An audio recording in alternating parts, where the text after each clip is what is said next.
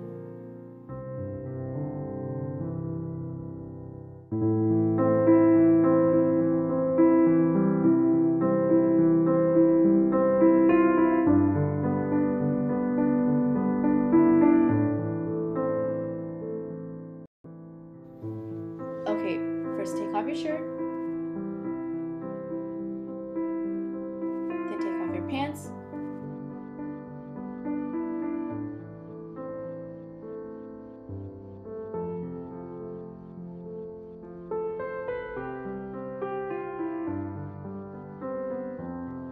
Now put on pants first.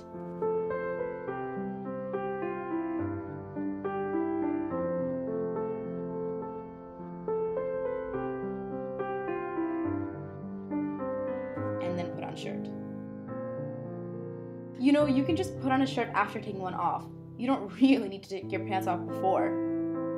But you do. Oh no! What's this? Why is it there? I need to iron it. It's okay. Leave it. Leave it. You don't have time. You need to leave for class now. You're going to be late.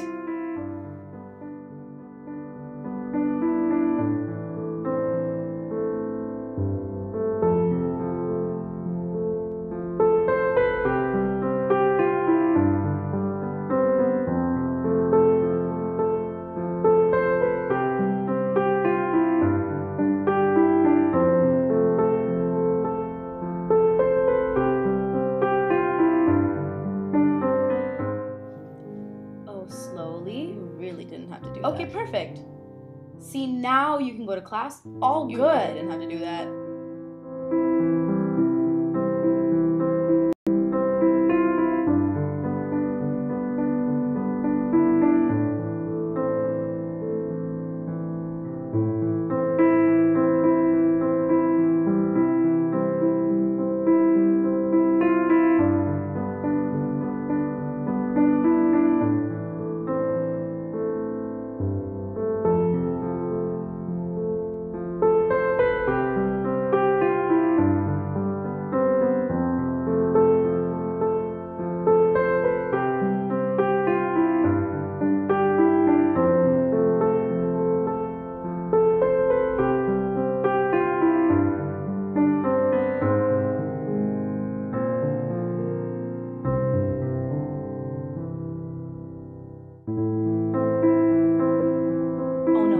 This foot, the other foot first. Hurry, just walk to class.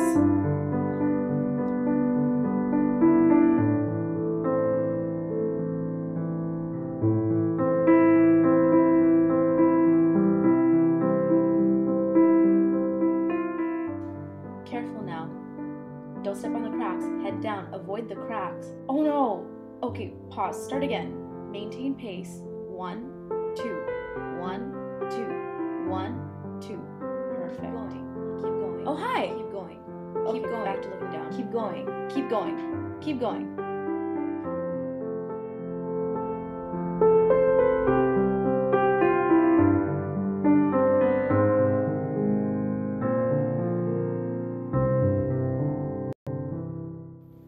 Don't rub your fingernails. Why are you rubbing your fingernails? You need to take notes. Stop doing this. Start writing. You're going to miss out on class. Stop rubbing your fingernails. rubbing your fingernails. Stop rubbing your Rubbing your fingernails. fingernails. Oh, this feels nice. They're so soft and smooth. This feels good.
once. Wash 3 times.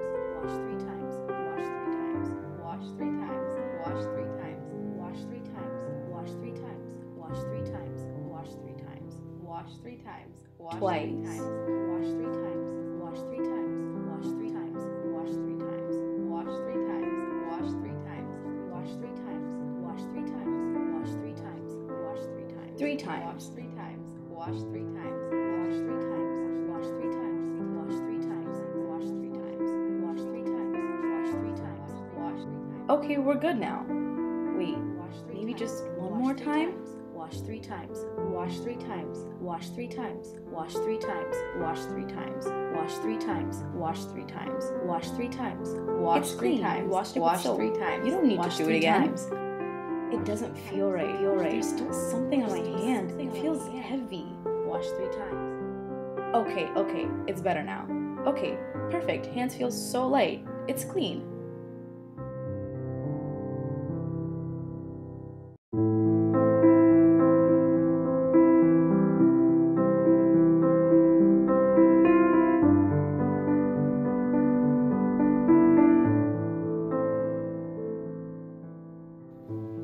Okay, first take off your shirt. Then take off your pants.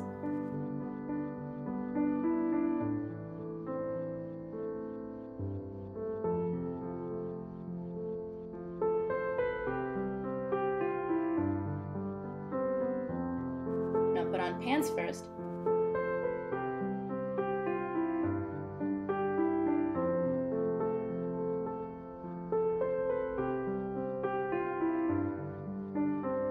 And then put on shirt. You know, you can just put on a shirt after taking one off. You don't really need to take your pants off before. But you do. Oh no! What's this? Why is it there? I need to iron it. It's okay. Leave it. Leave it. You don't have time. You need to leave for class now. You're going to be late.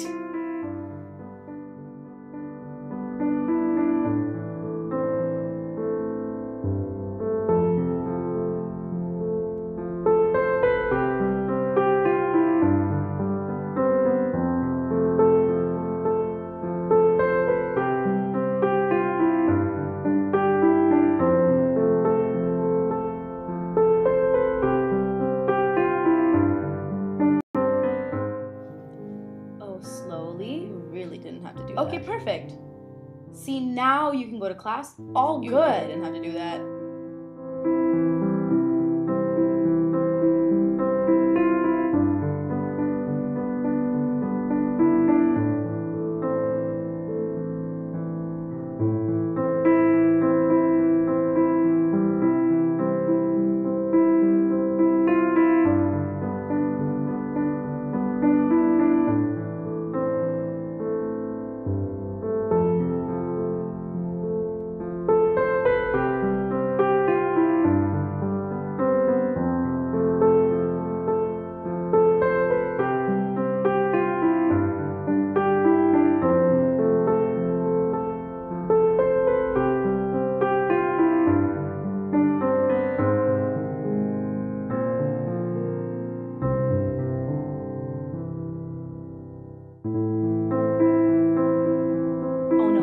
This foot, the other foot first. Hurry, just walk to class.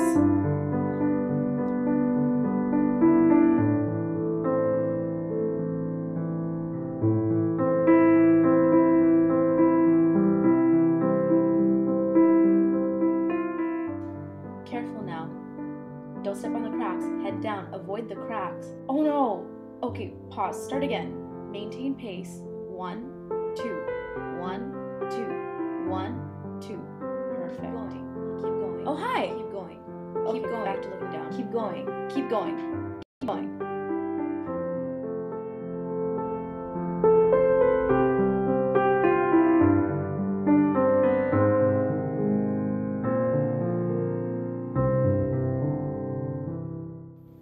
Don't rub your fingernails. Why are you rubbing your fingernails? You need to take notes. Stop doing this. Start writing.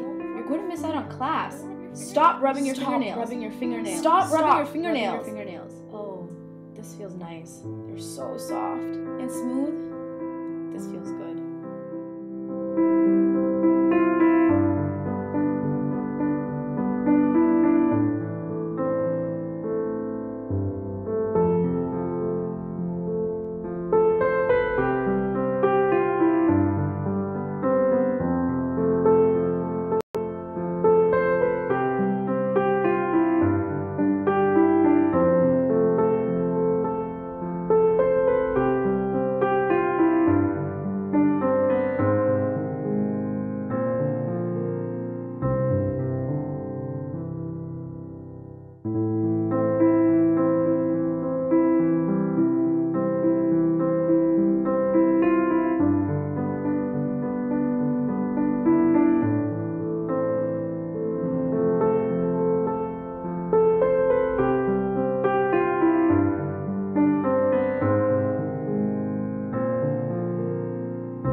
Selanjutnya saya akan menjelaskan gangguan kepribadian avoidant.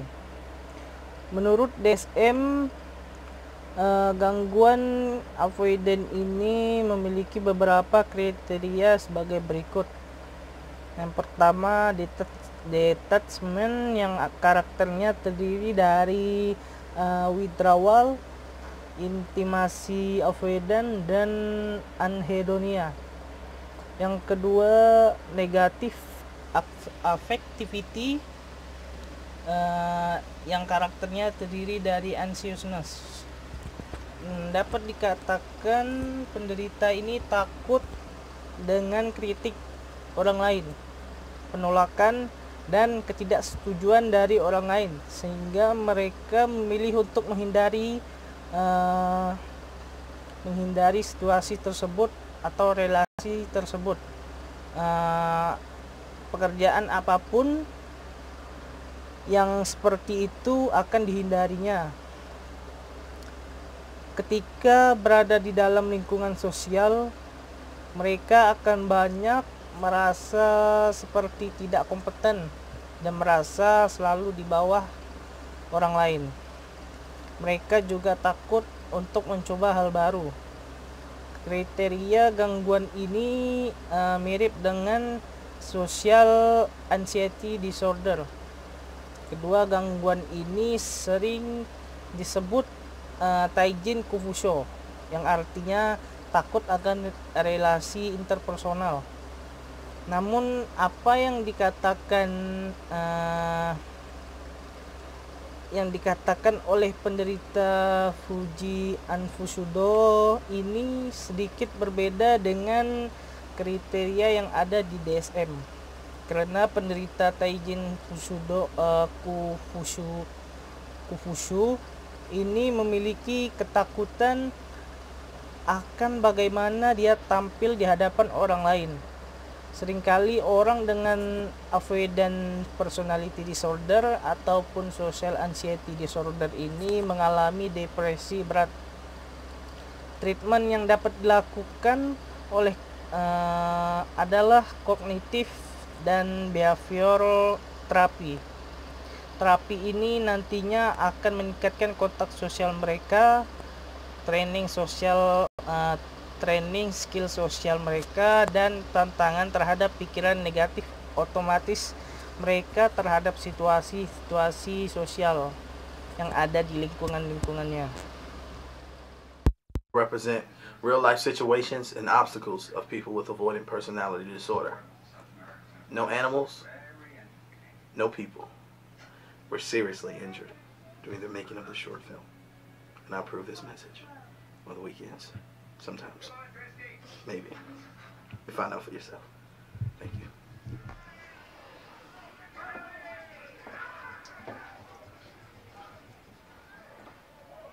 Oh my gosh.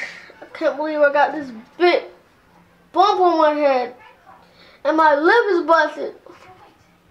Everyone in school is gonna joke me. They're gonna look at me. I'm just gonna be so sad. I don't want to go to school anymore. Mom! I don't want to go to school anymore.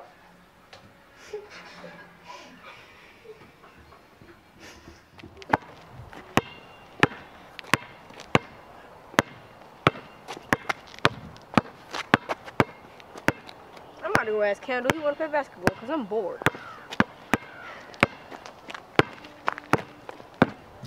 What's up, Cam? Oh. Want to play basketball? No, because I have to do my homework. You what? You what? You?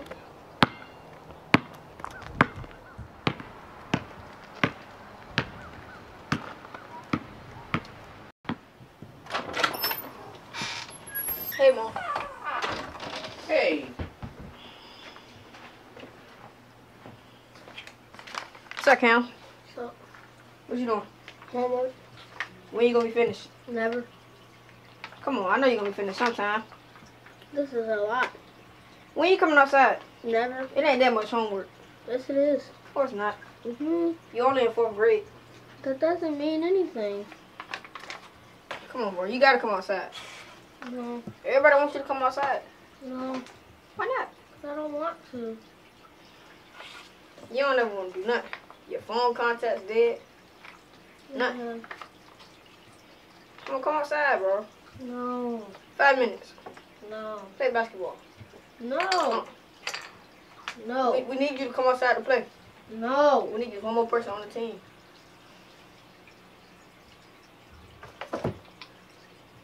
One more person, bro.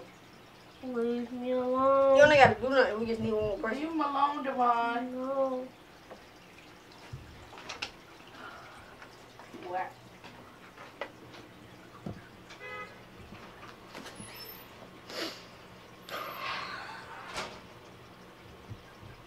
I do not like that boy.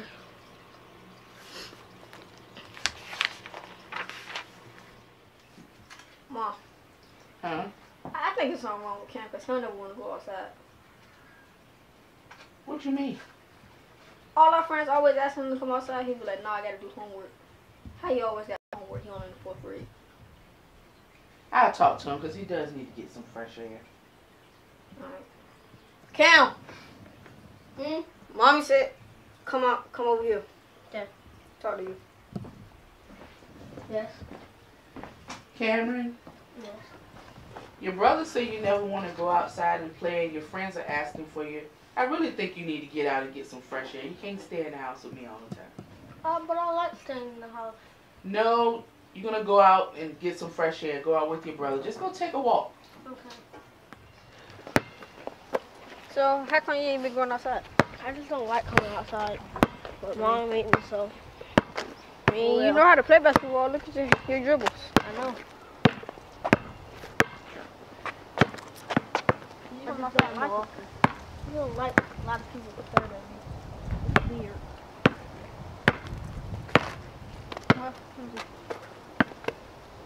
Well, now you can make some kids look weird at the basketball court. Okay.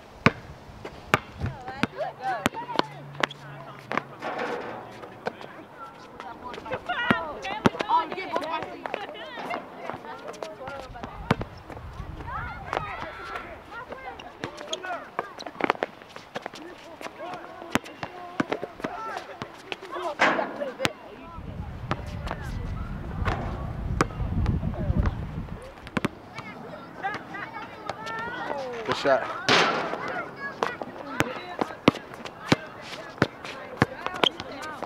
Ah, that boy.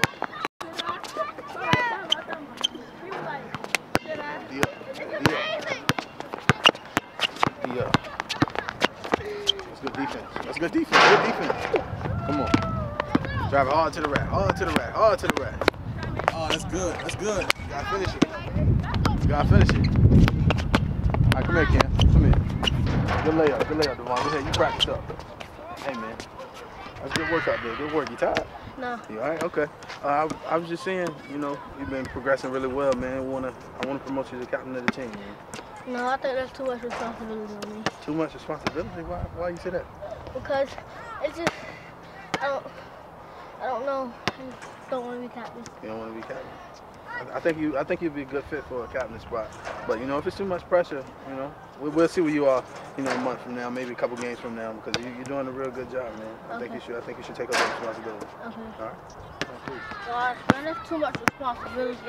I know I can't do it. How am I supposed to get rid of the ball?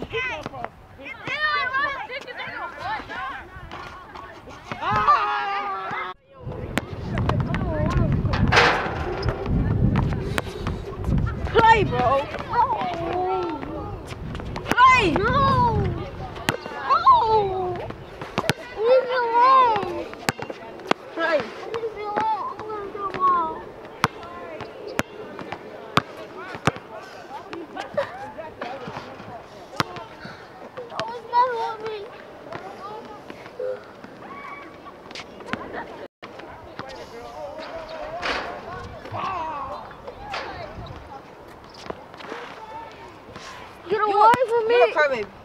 Leave me alone. Why you being such a crybaby? Leave me alone. Stop being a crybaby, Phew. Get up. Leave me alone. Get up, man. Move. Hey, puppy. You might as well go back home. No. Yeah. No. Get up. My last shot, bro. You gotta go. I didn't really want to be out here for that long. Nah, bro. I'm ready to go home. You only been out here for like 5 minutes. I only want to stay out here for 5 minutes. Guess what? Go.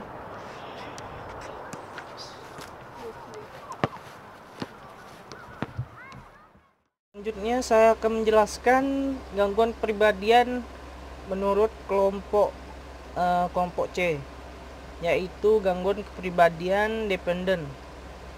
Gangguan ini menurut dari pandangan gambaran klinis, yaitu suatu pola perilaku berupa kebutuhan berlebih agar dirinya dipelihara, yang menyebabkan seseorang individu berperilaku submisif, bergantung pada orang lain, dan ketakutan akan perpisahan dengan orang yang tempat ia bernaung, bersifat pervasif sejak usia dewasa muda dan nyata dalam berbagai situasi. Epidemiologinya lebih sering terjadi kepada perempuan. Sebuah penelitian menemukan 2,5% dari semua gangguan kepribadian termasuk dalam kategori ini. Diagnosisnya yaitu pasien sangat tampak penurut, kooperatif, terbuka untuk pernyataan perspektif spesifik, dan minta bimbingan terhadap orang lain. Perilakunya dependen atau submisif. Dia tidak bisa mengambil keputusan tanpa jaminan berlebih dari orang lain. Ia menolak kedudukan yang bersifat memimpin dan lebih suka menurut. Terus pedoman diagnostiknya yaitu memiliki beberapa ciri-ciri. Yang pertama, mendorong atau membiarkan orang lain untuk mengambil sebagian besar keputusan penting untuk dirinya. Yang kedua, meletakkan kebutuhan sendiri lebih rendah dari orang lain, kepada siapa ia bergantung, dan kepatuhan yang tidak semestinya terhadap keinginan mereka. Terus yang ketiga, keengganan untuk mengajukan permintaan yang layak kepada orang di mana tempat ia bernaung.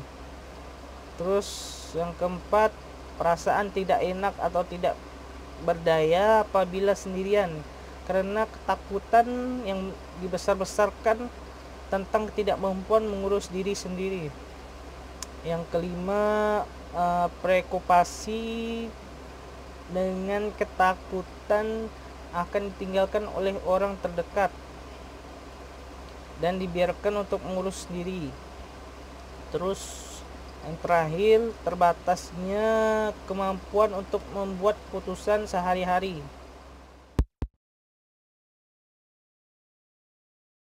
Selanjutnya saya akan menjelaskan faktor-faktor yang mempengaruhi gangguan kepribadian. Yang pertama, dari faktor genetik. Pada penelitian yang dilakukan pada 15.000 pasang anak kembar, ditemukan bahwa pada kembar monozigotik terdapat persamaan dalam gangguan kepribadian dibandingkan kandengannya kembar dizigotik. Terus faktor yang kedua yaitu biologi atau hormon. Orang dengan ciri impulsif sering menunjukkan kadar hormon testosteron 17 estradiol dan estron yang tinggi. Pada beberapa orang dengan gangguan kepribadian ambang, dan orang yang menderita depresi kadar DST-nya yang abnormal. Pratelen monoanisme oksidasi.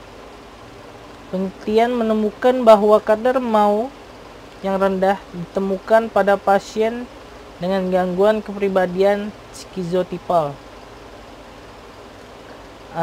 Smooth eyes pursuit movement yang geraknya tidak mulus ditentukan pada orang yang introvert, mempunyai rasa rendah diri dan sering menarik di dalam pergaulan. Juga pada orang dengan gangguan kepribadian skizotipal. Neurotransmitter. Kadar endorfin yang sering tinggi ditemukan pada orang yang bersifat flegmatik, yaitu orang yang senantiasa tampak hati baik atau baik hati, memiliki sikap penerimaan yang baik, menarik, kadang pemalu, sedang lebih memilih stabilitas dibandingkan ketidakpastian atau perubahan, konsisten, tenang, rasional, pernah rasa penasaran, dan penuh rasa keingintahuan, serta dapat pula tampak pasif dan agresif. Kadar hidroksi yang rendah ditemukan pada orang yang mencoba bunuh diri dan pasien yang impulsif serta agresif. Peningkatan kadar senotim dengan pemberian bahan setotengenik mengubah beberapa ciri kepribadian, misdepresi, impulsivitas, ruminasi, dan memberikan rasa nyaman terhadap dirinya. Peningkatan dopamin misalnya karena obat psikostimulan dapat menimbulkan euforia. Selanjutnya elektrofisiologi. Pada orang dengan antisosial dan ambang sering ada gelombang lambat dalam EEG. Yang ketiga yaitu faktor psikososial. Faktor internal object relation dalam masa perkembangan anak mempengaruhi internalisasi dari orang tua ke dalam diri anak karena besar pengaruhnya terhadap anak. Hal itu terjadi melalui proses introjeksi. Dia menginternalisasi orang tua atau orang lain yang bermakna sebagai sesuatu yang berada di dalam dirinya. Akibatnya terjadi identifikasi dengan orang tua yang diinternalis itu. Proses ini menyebabkan sifat atau ciri orang tuanya menjadi sifat atau ciri dari anak itu. Demikian pula ciri hubungan anak dengan orang lain, mirip dengan ciri hubungan orang tuanya dengan orang lain. Mekanisme definisi yang terjadi ketika ego menggunakannya dalam upaya mengatasi konflik dengan 4 area dalam dirinya, yaitu dengan yang pertama insting, keinginan atau kebutuhan, yang kedua realitas, terus yang ketiga orang yang bermakna, dan yang keempat hati nurani. Pada orang dengan gangguan kepribadian yang menggunakan mekanisme defensif secara sangat efektif, kecemasan dan depresinya tidak tampak. Itulah sebabnya upaya untuk menghilangkan mekanisme defusinya akan sangat sukar karena akan timbul kecemasan dan depresi. Ini merupakan salah satu sebab penting mengapa dengan gangguan kepribadian sangat sukar dan enggan untuk mengubah perilakunya. Presentasi dari saya, kurang lebihnya mohon maaf. Wassalamualaikum warahmatullahi wabarakatuh.